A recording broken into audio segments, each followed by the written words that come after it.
नमस्कार मित्रांनो, welcome to west class education. 10वीच्या परीक्षा झालेल्या आहेत आणि आता आपण 11वीला वगैरे जाणार आहोत. आणि 11वी-12वीसाठी सगळ्यात महत्त्वाचा मुद्दा म्हणजे जे आपण कॉलेज सिलेक्ट करतो ते कितपत महत्त्वाचं आहे किंवा ते कसं निवडलं पाहिजे किंवा कॉलेज निवडताना कोणत्या चुका होऊ शकतात, हे सगळं आपण आजच्या व्हिडिओमध्ये पाहणार आहोत. सगळ्यात पहिल्यांदा कॉलेज निवडण्याच्या आधी पण एक महत्त्वाचा प्रश्न आहे, तो म्हणजे तुम्हाला पुढे नेमकं करायचं काय. तुम्हाला जर प्लेन BSc करायची आहे, प्लेन BCom करायचं आहे, प्लेन BA करायचं आहे किंवा कोणतीही अशी डिग्री करायची आहे जे 12वीच्या मार्कांवरती आधारित आहे, ठीक आहे, कोणतीही अशी डिग्री करायची आहे ज्याला 12वीचे मार्क्स लागतात, तर अशा केसमध्ये तुमचं 11वी-12वीचं कॉलेज कदाचित मॅटर करू शकतं.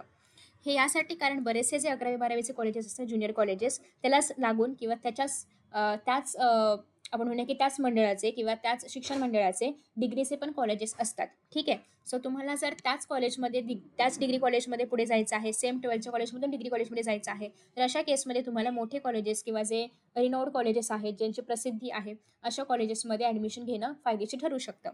फॉर एक्झाम्पल एखादं खूप जास्त जसं की फॉर एक्झाम्पल रुईया कॉलेज वगैरे आहे मुंबईमधलं, तर त्याचे खूप जास्त म्हणजे त्याचं खूप जास्त नाव आहे.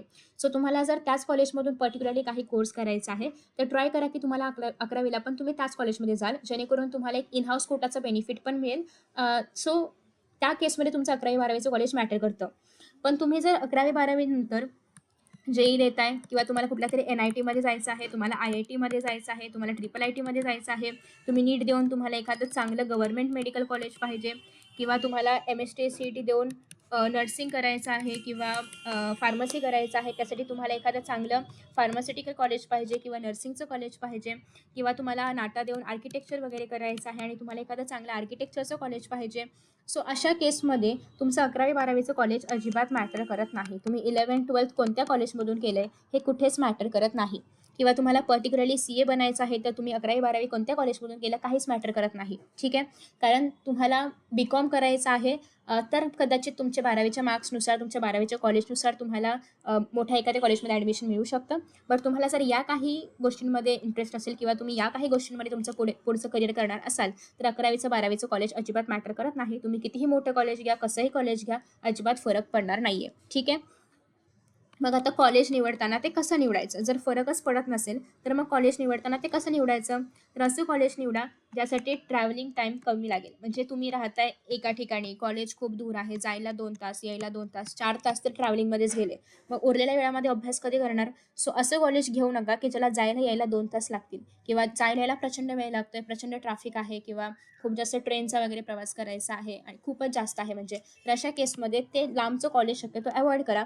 रिझन आहे की ट्रॅव्हलिंग जास्त करावं लागत असल्यामुळे त्याच्यामध्ये वेळ जातोय, जो की तुम्ही तुमच्या अभ्यासाला देऊ शकता, ठीक आहे. मेन तर अभ्यास आहे ना, कॉलेजपेक्षा पण महत्त्वाचं आहे की तुम्ही चांगला अभ्यास केला पाहिजे, तर 12वीला चांगले मार्क्स मिळतील किंवा एंट्रन्स एक्झामला चांगले मार्क्स मिळतील, राईट. सो त्याच्यामुळे मेन हे आहे की तुमचं ट्रॅव्हलिंग टाईम कमी झाला पाहिजे किंवा कमी ट्रॅव्हलिंग लागेल असं कॉलेज निवडा. त्याच्यानंतर दुसरा मुद्दा असा आहे की तुमचे जे काही सब्जेक्ट्स आहेत, म्हणजे काही कॉलेजेसमध्ये असं असतं की physics, chemistry, maths, biology particular science फील्डसाठी कंपल्सरी आहे, ठीक आहे. आणि तुम्हाला नको आहे बायोलॉजी किंवा तुम्हाला नको आहे मॅथ्स, ठीक आहे. मग अशा केसमध्ये तुम्ही जर कंपल्सरीवालं कॉलेज घेतलं, तर तुम्हाला नको असताना पण तो एक्स्ट्रा विषय अभ्यास करावा लागेल. मग काय गरज आहे, ठीक आहे, तुम्ही कॉलेज बदला, राईट. सो असंच तुम्हाला एखादं खूप चांगलं कॉलेज हवं आहे म्हणून त्याचे सगळे आणि त्या चांगल्या कॉलेजमध्ये हे 4ही विषय कंपल्सरी आहेत म्हणून तुम्ही त्याचा अभ्यास करताय, असं नको. तुम्हाला स्वतःला 4 विषय पाहिजेत तर तुम्ही नक्कीच घ्या. पण कॉलेजने कंपल्सरी केलं आहे म्हणून घेतलं आणि परत अभ्यास होत नाही आहे किंवा झेपत नाही आहे असे रिझन्स नको. कारण 12च्या मार्क्सवरती याचा फरक पडेल, एंट्रन्स एक्झामच्या मार्क्सवरती पण याचा फरक पडेल आणि वेगळाच वेळ द्यावा लागतो. मॅथ्स आणि बायोलॉजी दोन्ही असेल तर तुम्हाला मॅनेज करायला वेळ अर्थात द्यावा लागणार, ठीक आहे. सो असं काही रूल्स असतील तर शक्यतो ते कॉलेज तुम्ही अवॉइड करू शकता आणि दुसरं कॉलेज घेऊ शकता. इव्हन काही कॉलेजेसमध्ये असं पण आहे की तुम्ही 11thला जे काही सब्जेक्ट्स घ्याल ते तुम्ही 12thला नाही बदलू शकत, असे काही कॉलेजचे रूल्स असू शकतो. सो तुमचं असं असेल की तुम्ही ट्रायल बेसिसवरती 11thला 4ही विषय घेतलेत आणि कदाचित तुम्हाला 11च्या एंडपर्यंत कळलं की मला मॅथ्स किंवा बायोलॉजी यापैकी काहीतरी एक नको आहे आणि तुम्हाला तो सोडायचा आहे, पण कॉलेजचे रूल्स असे आहेत की तुम्ही विषय सोडू शकत नाही किंवा आत्ता तुम्ही एलिमिनेट नाही करू शकत विषय, तर मग तुम्हाला अननेसेसरी तो विषय शिकावा लागेल 12thमध्ये पण किंवा त्याचा अभ्यास करावा लागेल. सो असे काही रूल्स असतील तर आधीच ट्राय करा की तुम्ही आधीच कॉलेजमध्ये हे सगळं विचारून घ्याल आणि असे काही रूल्स आहेत का हे पण तुम्ही त्याची आधी चौकशी करून घ्याल. दुसरी गोष्ट असं आहे की काही कॉलेजेसमध्ये लँग्वेज वगैरे घेणं कंपल्सरी असतं as a optional. By the way तुम्हाला जर माहिती नसतील की आपण सायन्समध्ये कोणते विषय कंपल्सरी घ्यायचे असतात, कोणते विषय ऑप्शनल घ्यायचे असतात, तर त्याच्यावरती मी ऑलरेडी व्हिडिओ अपलोड केला आहे, तुम्ही तो नक्की चेकआउट करा जेणेकरून तुम्हाला त्याची पण माहिती मिळेल, ठीक आहे. सो असं जर असेल की त्या कॉलेजमध्ये लँग्वेज कंपल्सरी आहे, तुम्हाला अजिबात लँग्वेज नको आहे, कारण लँग्वेजमध्ये सहसा मार्क्स कमी होतात बिकॉज ऑफ शुद्ध लेखन प्रॅक्टिस केली नसेल तर तुमची 12वीची टक्केवारी त्याच्यामुळे कमी होऊ शकते. मग अशा केसमध्ये जर त्या कॉलेजचं असं कंपल्सरी म्हणणं आहे की लँग्वेज घ्यायचीच आहे, तुम्हाला नको आहे, तर ते कॉलेज पण तुम्ही एलिमिनेट करू शकता. अजून एक इश्यू असतो कॉलेजेसमध्ये, तो म्हणजे अटेंडन्सचा. ऑब्व्हियसली अटेंडन्स असलीच पाहिजे, पण कॉलेज खूप जास्त पर्टिक्युलर असेल अटेंडन्सबाबत की अगदी 90%च पाहिजे, 80%च पाहिजे वगैरे असं काही असेल तर, आणि तुम्हाला असं असेल की म्हणजे कॉलेज अटेंड न करता क्लासवरती किंवा घरी बसून सेल्फ स्टडी वगैरे करून मी अभ्यास करणार आहे, तर तुम्ही ते कॉलेज अवॉइड करा. कारण मग फक्त अटेंडन्ससाठी तुम्हाला तेवढं ट्रॅव्हलिंग करून त्या कॉलेजमध्ये जावं लागेल, विदाऊट एनी रिझन तुम्हाला बसावं लागेल कॉलेजमध्ये, का तर फक्त अटेंडन्ससाठी. So it's not worthy. हे खूप फ्रस्ट्रेटिंग आणि हेक्टिक आहे की तुम्ही फक्त अटेंडन्ससाठी कॉलेजमध्ये जाताय. तुम्ही शिकण्यासाठी जाताय, ऑफकोर्स जा, रोज जा, तुम्ही पूर्ण अटेंड करा, ठीक आहे. बट तुम्ही फक्त अटेंडन्सच्या इश्यूमुळे कॉलेजला जाणं वगैरे हवं असेल, तर असं कॉलेज तुम्ही अवॉइड करू शकता. पण हे तुम्हाला कळणार कसं ना, की म्हणजे कॉलेजचे पुढचे जे काही इश्यूज आहेत ते तुम्हाला कसे कळणार? तर तुम्ही ज्या कॉलेजमध्ये तुम्हाला ॲडमिशन घ्यायचं आहे किंवा जी लिस्ट तुम्ही भरणार आहात कॉलेजची लिस्ट, सो ट्राय करा की तुम्ही त्या कॉलेजमधून शिकलेल्या 1-2 विद्यार्थ्यांना आधी विचारा की हे कॉलेज कसं आहे, पॉसिबल असेल तर अर्थात तुम्ही नक्कीच त्यांच्याकडून इन्फॉर्मेशन काढा, की अटेंडन्सचा वगैरे काही इश्यू आहे का? हे तुम्ही सगळं आधी विचारून घ्या आणि मग तुम्ही ते कॉलेज घेऊ शकता. काही कॉलेजचं असं असतं की सगळे प्रॅक्टिकल अटेंड करणं कंपल्सरी आहे वगैरे. अगेन असं पण काही असेल तर तुम्ही ते कॉलेज अवॉइड करू शकता. कारण अर्थात प्रॅक्टिकल्स तुम्हाला हवं असेल तुम्ही अटेंड नक्कीच करा. पण तुमचं असं असेल की मला नाही अटेंड करायचे वगैरे, तर ज्या कॉलेजमध्ये हे कंपल्सरी नाही आहे ते तुम्ही करू शकता. ते तुम्ही कॉलेज घेऊ शकता. दुसरी गोष्ट तुम्ही पाहिलं असेल की आता इंटिग्रेटेड कॉलेज पण असतात. इंटिग्रेटेड आणि नॉन इंटिग्रेटेड. तर इंटिग्रेटेड कॉलेज म्हणजे काय? तर तुम्ही एखाद्या कुठल्यातरी क्लासमध्ये एनरोल केलं असेल, त्या क्लासचं आणि कॉलेजचं टायअप असतं आणि तुमची जे काही अटेंडन्स असेल, जे काही प्रॅक्टिकलची अटेंडन्स आहे किंवा जे काही सबमिशनचं वगैरे काम आहे, ते सगळं थोडंफार तुम्हाला रूल्स शिथिल करून दिले जातात आणि हे सगळं क्लास तुमचं जे आहे तर ते पाहून घेतं.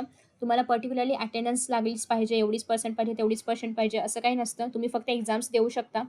जे काही त्यांच्या टेस्ट वगैरे असतील, सेमिस्टर असेल ते देऊ शकता. बाकी तुम्ही कॉलेजला वर्षभर नाही गेलात तरी पण चालतं. काही 1-2 प्रॅक्टिकल फक्त अटेंड करायचे असतात किंवा आठवड्यातून 1 दिवस काहीतरी जायचं असतं. सो तेवढं तुम्हाला करावं लागतं. बाकी तुम्ही पूर्ण आठवडा कॉलेजला नाही गेला तरी पण चालू शकतं. सो हे काही क्लासेससोबत टाय अप असणारे कॉलेजेस असतात. सो तुम्ही जर एका कुठल्या क्लासेसमध्ये एनरोल केलं असेल किंवा तुमचं ठरलंय की मला याच क्लास थ्रू ॲडमिशन घ्यायचं आहे, तर मग तुम्ही त्या क्लासेसचे टाय-अप्स वगैरे पाहू शकता आणि त्या कॉलेजमध्ये मग तुम्ही नाही गेला तरी पण चालू शकतं. पण तुम्ही कुठल्याही क्लासमध्ये नाही आहात, तुम्हाला नॉन इंटिग्रेटेड म्हणजे पर्टिक्युलरली कॉलेजला जायचंच आहे, असं जर तुम्ही एनरोल करणार असाल, तर मग तुम्ही हे सगळे फॅक्टर्स चेकआउट करा आणि मगच तुम्ही ते कॉलेज घेऊ शकता. कारण अगेन 11-12मध्ये या पर्टिक्युलर केसेसमध्ये कॉलेज नाही मॅटर करत. ठीक आहे. त्याच्यामुळे खूप जास्त लांब घेणं किंवा खूप रिनोड कॉलेज घेणं उगीचच, त्याचा तुम्हाला पुढे काही फायदा नाही आहे. तर तुम्ही या सगळ्या चुका ज्या आहेत तर त्या अव्हॉइड करू शकता आणि तुमच्या सोयीनुसार एक चांगलं कॉलेज जे आहे ते निवडू शकता. हां, तुम्ही जर क्लास लावणार नसाल आणि तुम्ही 100% कॉलेज अटेंड करणार असाल, तर मात्र एक चांगलं कॉलेज निवडा. कारण क्लास नाही लावणार आहात आणि तुम्ही कंप्लीटली तुमच्या अभ्यासासाठी कॉलेजवरती डिपेंड असाल, तर मग ज्या कॉलेजमध्ये खूप चांगलं शिकवलं जातं किंवा म्हणजे पर्टिक्युलरली अभ्यासावरती लक्ष दिलं जातं, असं कॉलेज निवडण्याचा प्रयत्न करा.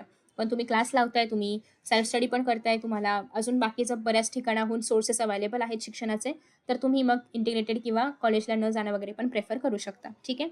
So it completely depends on you, तुमचा निर्णय आहे. बट साधारणतः काय गोष्टी तुम्ही लक्षात ठेवल्या पाहिजेत या मी तुम्हाला सांगितलेल्या आहेत. आय होप की तुम्हाला हा व्हिडिओ आवडला असेल. Thank you so much for watching this video and see you in the next video. Bye bye.